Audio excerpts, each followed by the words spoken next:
नमस्कार, भारत होम्योपैथी के YouTube channel पर आपका स्वागत है। और आज इस वीडियो में हम बात करेंगे, क्या क्रॉनिक किडनी डिजीज पेशेंट बहुत जल्दी ठीक हो सकते हैं? जी हाँ, बिल्कुल ठीक हो सकते हैं अगर आप अपने लाइफस्टाइल में कुछ बातों का खास ख्याल रखते हैं। अब कौन सी वो बातें हैं जिनका किडनी रोगियों को ध्यान रखना है, वो इस वीडियो में मैं आपको बताऊंगा, तो वीडियो को एंड तक देखिएगा। अगर चैनल पर नए हैं तो चैनल को सब्सक्राइब कर लीजिएगा।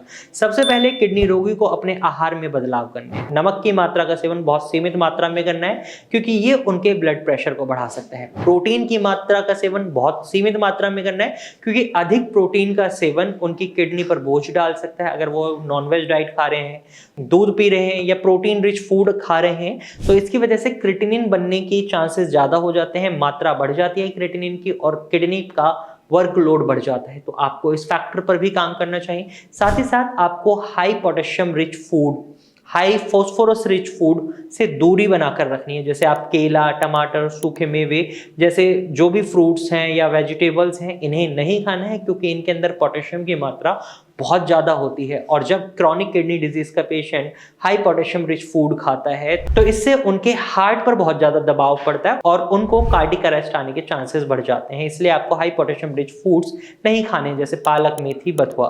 अब वहीं आपको हाइड्रेशन का खास ध्यान रखना होता है। किडनी रोगी को पानी कम मात्रा में पीने के लिए कहा जाता है, लेकिन आपको जितनी मात्रा पानी पीने की कही जाती है उतना पानी आपको खासकर पीना चाहिए, ताकि आपकी किडनी अच्छे से फंक्शन कर पाए और जो भी गंदगी आपके शरीर में उसे बाहर निकाल पाए। और वहीं आपको सही तरीके से दवाइयों का सेवन करना चाहिए। अब आपके डॉक्टर ने आपको दवाइयां तो दे दी हैं, लेकिन आप उन दवाइयों का सेवन समय पर नहीं कर रहे हैं और डॉक्टर के बिना सलाह के आप कोई भी पेन किलर खा ले रहे हैं या कोई भी दवाई ले लेते हैं, तो इसकी वजह से भी किडनी को भारी नुकसान झेलना पड़ सकता है। तो ये गलती नहीं करनी है। इन छोटी छोटी बातों को जब आप इग्नोर करने लग जाते हैं, ध्यान नहीं देते हैं, तो इसकी वजह से किडनी का डैमेज और ज्यादा बढ़ सकता है। तो इस चीज का खास ख्याल रखें। वहीं आपको अपने ब्लड प्रेशर और शुगर लेवल को कंट्रोल में रखना होता है। ब्लड प्रेशर कंट्रोल करने के लिए क्या करना है? नमक की मात्रा जो मैंने शुरुआत में बोला था, उसका सेवन कम कर दें।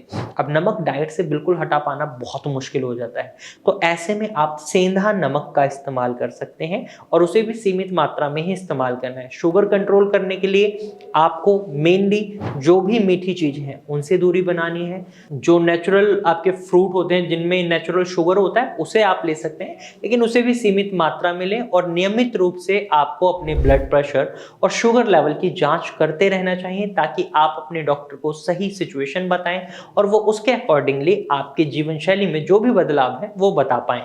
और अगली चीज जो आपको याद रखनी है वो है जीवन शैली में बदलाव। जीवन शैली में बदलाव से मतलब है आपको अपने वजन को कंट्रोल में रखना है। अगर आप बहुत ज्यादा ओवरवेट हो रहे हैं, ओबेसिटी के पेशेंट बनते जा रहे हैं, तो ये ओबेसिटी भी आपकी किडनी पर बहुत ज़्यादा दबाव डालती है, जिसके चलते आपकी किडनी और ज़्यादा खराब हो सकती है। इसके लिए आप नियमित व्यायाम जरूर करें, हल्की फुल्की फिजिकल एक्टिविटीज़ रखें, जैसे योगा कर सकते हैं आप। नॉर्मल वॉकिंग यानी पैदल चलना भी आपके लिए फायदेमंद हो सकता है। ये छोटे छोटे बदलाव और ये छोटी छोटी चीज़ें जो मैं आपको बता रहा हूँ, ये आपको फॉलो करनी चाहिए, क्योंकि अगर आप इन्हें फॉलो नहीं करते तो आपका क्रिएटिनिन लेवल भी बढ़ सकता है, किडनी के फंक्शंस भी हैम्पर होते हैं। और अगर आप धूम्रपान या शराब का सेवन कर रहे हैं, तो ये आपकी किडनी की सेहत को और ज़्यादा बिगाड़ सकता है। इस चीज़ का ध्यान रखिए कि जब भी आप किडनी की प्रॉब्लम से सफ़र करते हैं, तो आपको ये चीज़ें बिल्कुल अवॉइड करनी चाहिए। और आपको अपने ब्लड टेस्ट और चेकअप जरूर कराते रहना चाहिए। नियमित रूप से किडनी फंक्शन टेस्ट कराएं, यानी मंथली बेसिस पर या 2 मंथ में आपको किडनी फंक्शन टेस्ट जरूर कराना चाहिए, ताकि आपको पता रहे कि आपकी किडनी किस स्पीड से खराब हो रही है, क्या उसमें इम्प्रूवमेंट आ रही है या नहीं। और जब आप ऐसा करते हैं तो आप खुद देखेंगे आपकी रिपोर्ट्स में आपका क्रिएटिनिन लेवल भी कम होगा, यूरिया लेवल भी कम होगा, अगर आप एक प्रॉपर ट्रीटमेंट ले रहे हैं और एक प्रॉपर लाइफस्टाइल चेंजेस को फॉलो कर रहे हैं। तो इन फैक्टर्स की मदद से आप अपनी किडनी के स्वास्थ्य को दोबारा बरकरार कर सकते हैं, अच्छा बना सकते हैं और क्रिएटिनिन लेवल को कम कर सकते हैं। तो आज की वीडियो आपको कैसी लगी हमें कमेंट सेक्शन में जरूर बताइएगा, और ऐसे ही इंफॉर्मेटिव वीडियोस के लिए आप हमारे चैनल को सब्सक्राइब कर सकते हैं। फिर मिलेंगे एक नई वीडियो के साथ, तब तक के लिए धन्यवाद।